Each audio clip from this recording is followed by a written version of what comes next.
अब इस वक्त की बड़ी खबर, भारतीय जनता पार्टी से हटाए गए कलाकार पवन सिंह। आपको बता दें कि इस वक्त की बड़ी खबर, बीजेपी से हटाए गए कलाकार पवन सिंह। पार्टी अनुशासन के खिलाफ जाकर काम करने का उन पर आरोप था, जिस वजह से पवन सिंह बीजेपी से हटाए गए। काराकाट लोकसभा सीट से निर्दलीय प्रत्याशी है पवन सिंह। आपको बता दें इस वक्त की बड़ी खबर, भारतीय जनता पार्टी से हटाए गए कलाकार पवन सिंह।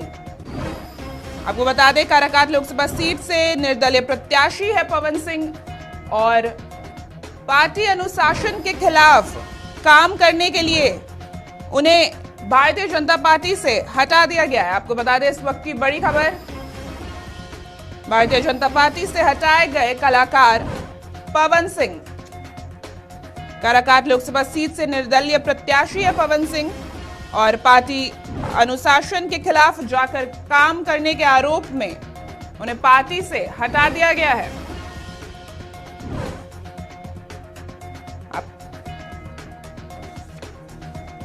आपको बता दें कि काराकाट लोकसभा सीट से निर्दलीय प्रत्याशी है पवन सिंह। उन्हें कई बीजेपी नेताओं ने भी समझाने की कोशिश की थी, लेकिन उन्होंने अपना निर्दलीय चुनाव ना लड़े, लेकिन फिर भी वो निर्दलीय प्रत्याशी के रूप में काराकाट लोकसभा सीट से उतरे हैं, जिस वजह से उन्हें बीजेपी से हटा दिया गया है।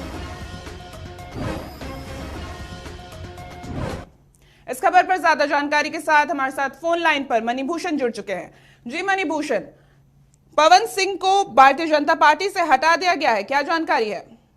देखिए, पार्टी ने बकायदा पत्र लिखकर जो है पवन सिंह को पार्टी विरोधी गतिविधियों के कारण निकाला, लेकिन एक पत्र में जो लिखा हुआ है वह बक्सर से जो है इस पत्र को जारी किया गया। यानी बीजेपी का जो प्रदेश कार्यालय है पटना का, वहां से लेटर को जारी नहीं किया गया है। एक और चीज इसमें गौर करने वाली बात है कि पवन सिंह को कितने दिनों के लिए पार्टी से सस्पेंड किया गया है या पार्टी से हटाया गया है, इसका कोई जिक्र नहीं है। कभी भी कोई अगर कार्यकर्ता किसी पार्टी के विरुद्ध कार्य करता है तो उसको 5 से 6 साल या कोई एक समय की अवधि होती है, उतने दिनों के लिए बाहर किया जाता है। लेकिन इस पत्र पे जो है, लेटर पे, इस प्रकार का कोई जो है समय सीमा नहीं है कि कितने दिनों तक पवन सिंह को वो बीजेपी ने अपने पार्टी से निकाला है।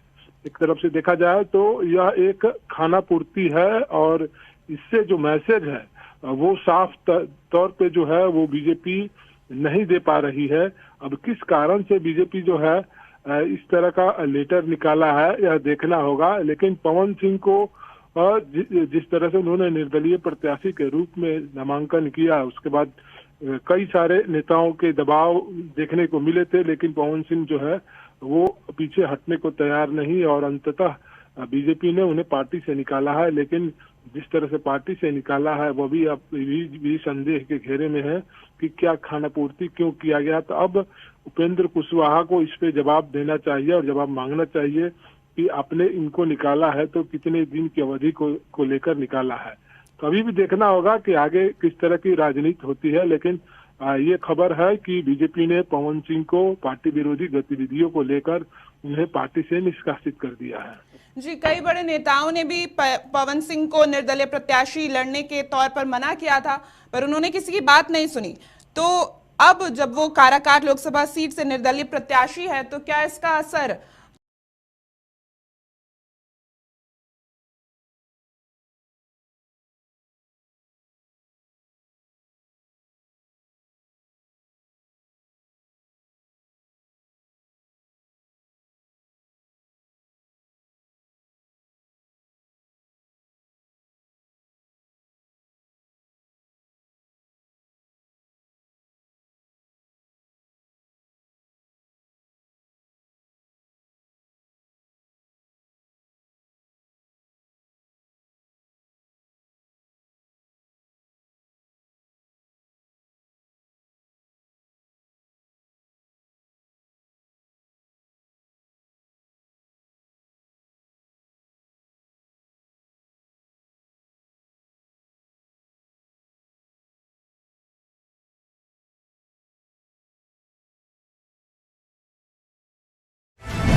बॉलीवुड अभिनेत्री कंगना रनौत हिमाचल प्रदेश की मंडी लोकसभा सीट से बीजेपी के टिकट पर चुनावी मैदान में हैं। कंगना रनौत ने अपने चुनावी हलफनामे में अपनी पूरी संपत्ति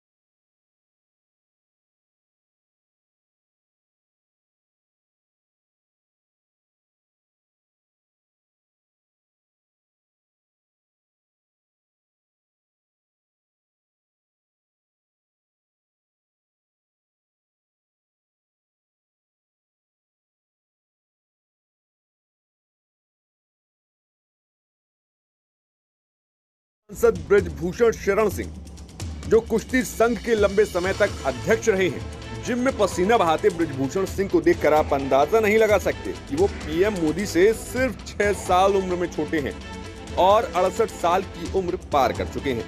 इन तस्वीरों में भले ही ब्रजभूषण सिंह जिम में पसीना बहा रहे हैं, लेकिन आज सोमवार को 5वें चरण में चल रही वोटिंग में उनके बेटे करण भूषण सिंह का भविष्य तय होगा।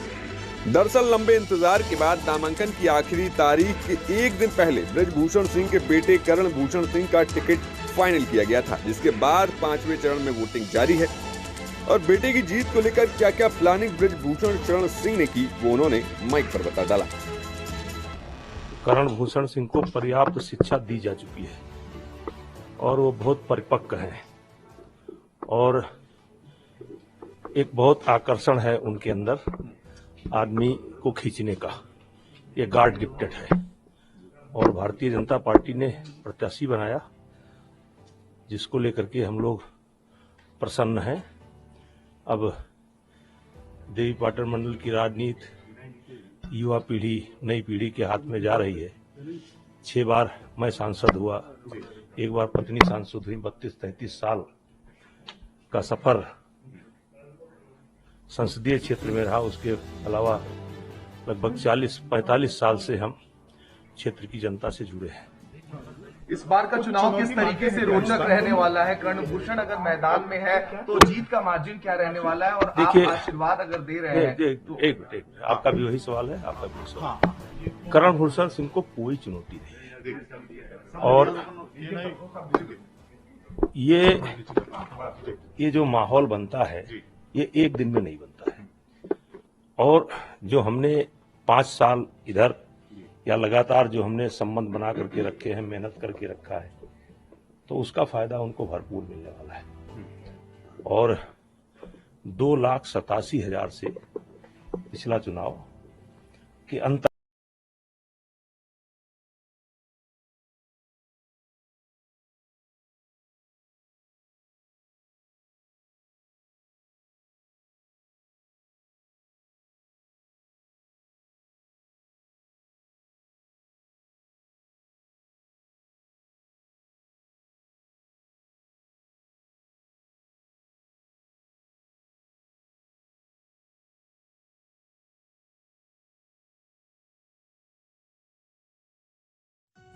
दिन बन जाता है एनएनटी की खबरों के साथ।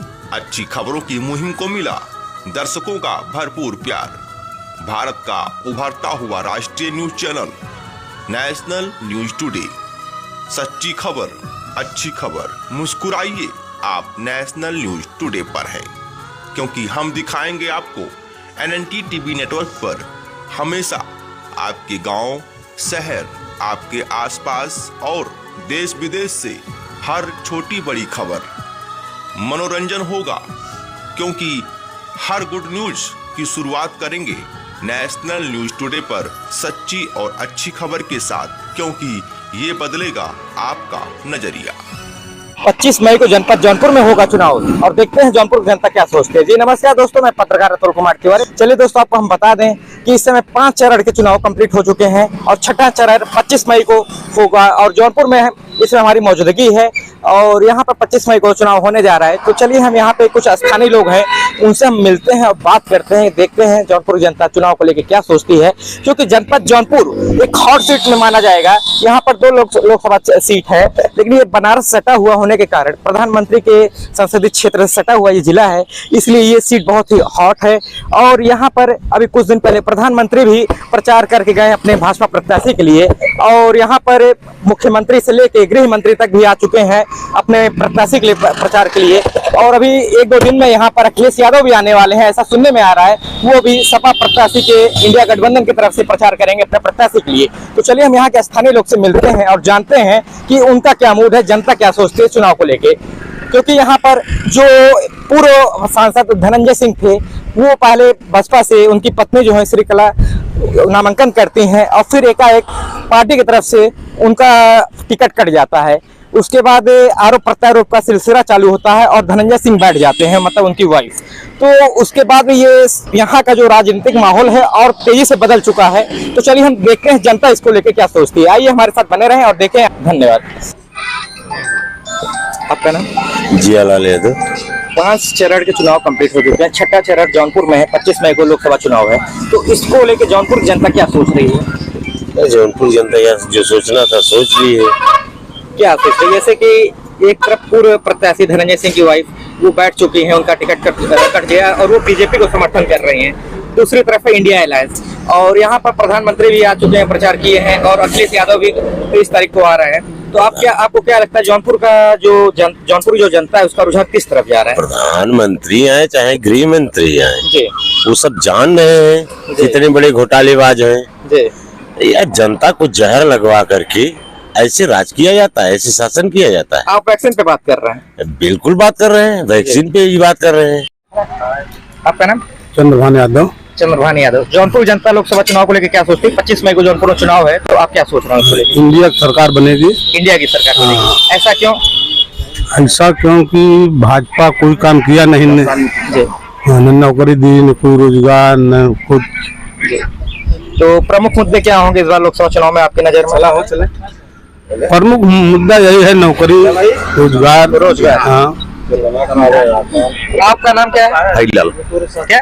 हरीलाल। हरीलाल। क्या सोचते हैं आप लोकसभा चुनाव को? हम लोग देखिए बेरोजगारी, महंगाई और उसके बाद जो है कि संविधान, लोकतंत्र, ये बचाने की बात। आपको क्यों लगता है संविधान खतरे में है? लग रहा है कि क्यों लग रहा है? कुछ उदाहरण होता है?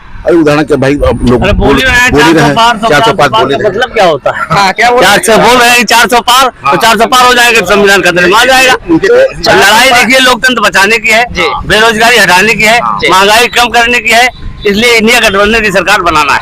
अच्छा, 400 पार वो बोल रहे हैं, लेकिन वो 400 पार तो जनता ही तो उनको भेज रही होगी, तभी तो बोल रहे हैं। अब कहाँ जनता भेज रही है उनको? अच्छा, मतलब मोदी लहर नहीं रही है? कोई लहर नहीं रही है अब। अच्छा अच्छा। ना अगर लहर होती तो बताइए, हमारे यहाँ प्रधानमंत्री जी आ गए, गृह मंत्री जी आ गए, मुख्यमंत्री आए, फिर कल आ रहे हैं।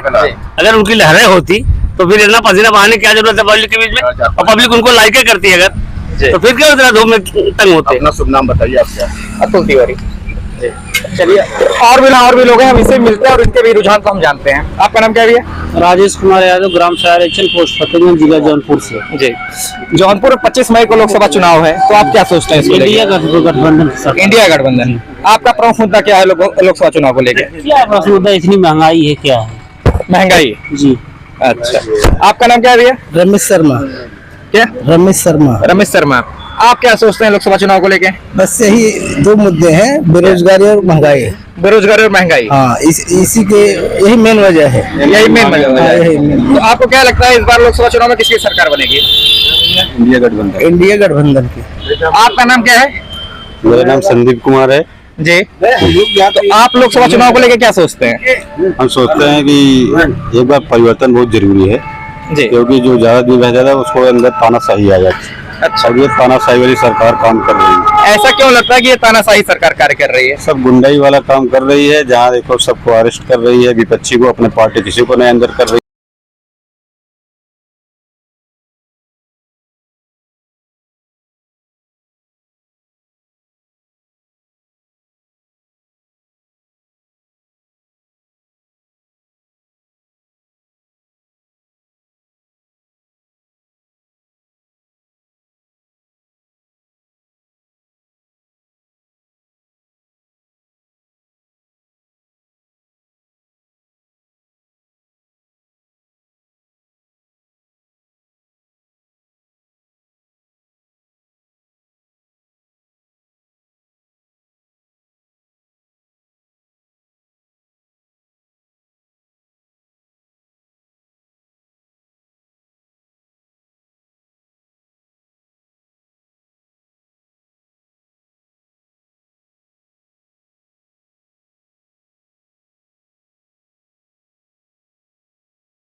जिस परिवार में प्रधानमंत्रियों का जन्म होता है, ऐसे परिवार को एक चाय बेचने वाला उनको हजम नहीं हो रहा। भाइयों बहनों, मेरा मंत्र है, न खाता हूं न खाने दूंगा। चेले चपाटों ने कह दिया कांग्रेस के साथ जुड़ जाओ, प्रधानमंत्री बनने का अवसर है। भारत के प्रधानमंत्री को यहां आने में 28 साल लगे। अब आपको कभी 28 साल इंतजार नहीं करना पड़ेगा।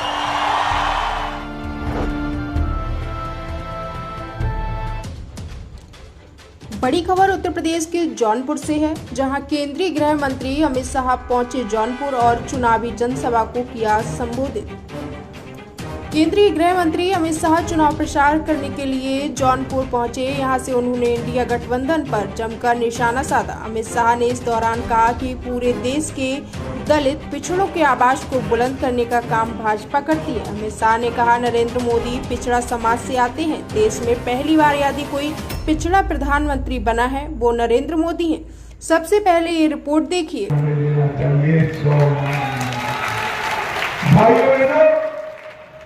आज मैं यहाँ आया हूँ तब कि कांग्रेस पार्टी एक झूठ फैला रही कि मोदी जी आएंगे तो आरक्षण हटा दें। मैं आप सभी को कहने आया हूँ, 10 साल से मोदी जी के पास पूर्ण बहुमत है। भारत के भाग्य विधाता, मतदाता भाइयों एवं बहनों, आप सबको नरेंद्र मोदी के नमस्कार। आपका वोट सिर्फ किसी को पराजित करने के लिए नहीं है, आपका वोट भारत के भाग्य को बदलने के लिए है। लोकतंत्र की मांग है, हम जाति बिरादरी से ऊपर उठे, संप्रदायवाद से ऊपर उठे, सबका साथ सबका विकास। और मैं कहता हूं, आपने शासक बहुत देख लिए, एक बार एक सेवक को आजमा करके देखिए। मैं आज हिंदुस्तान के हर गली मोहल्ले में हर मतदाता से मैं खुद के लिए वोट मांगने आया हूं कि आप कमल के निशान पर बटन दबाइए। आपका वोट सीधा सीधा मुझे मिलने वाला है और मैं आपको भरोसा देने आया हूं कि मैं आपके सपनों को पूरा करने में कोई कसर नहीं छोड़ूंगा। फिर एक बार आपको मैं मतदान करने के लिए प्रार्थना करता हूं। लोकतंत्र विजयी हो, भारत विजयी हो, भारत माता की जय। अब की बार मोदी सरकार।